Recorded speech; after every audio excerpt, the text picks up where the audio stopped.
Le texte a donc été adopté à une large majorité. Alors grâce aux voix du RN, on y reviendra. Juste avant le vote, beaucoup de prises de parole. Mais la plus attendue était celle du ministre de cette réforme.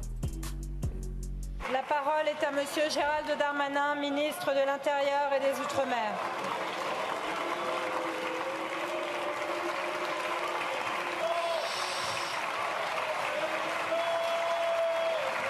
Darmanin hué et Darmanin très remonté.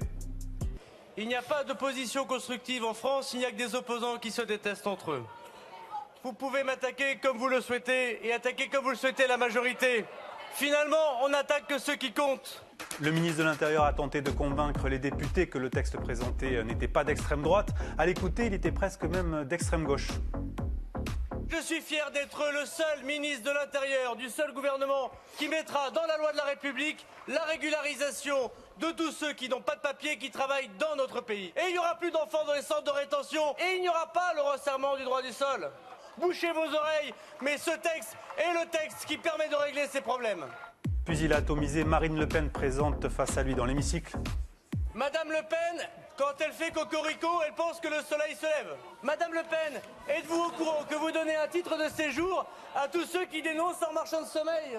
Madame Le Pen, vous êtes une mauvaise joueuse. S'il vous plaît, Monsieur le ministre. Et tout ce que vous avez réussi à faire dans votre vie politique, c'est manifestement des petits coups. Vous n'êtes pas prêt pour le pouvoir et c'est tant mieux. Il y avait le feu hier soir à l'Assemblée et les chaînes info ont tout fait pour mettre de l'huile dessus. Le baiser de la mort du RN à Macron, gouvernement qui va quitter le navire, la majorité au bord du gouffre, la majorité peut-elle imploser, la majorité va-t-elle exploser? Ça c'est la variante CNews qui depuis hier soir se délecte et qui ne comprend pas pourquoi tout le monde n'applaudit pas cette nouvelle loi. Ça y est, l'extrême droite est au pouvoir. Pourquoi je vous montre cette une? Parce qu'il faut bien que vous compreniez que 80% des journalistes français sont sur la ligne de Mediapart. Tout le monde peut le constater. Éditorialistes, journalistes sont contre cette loi.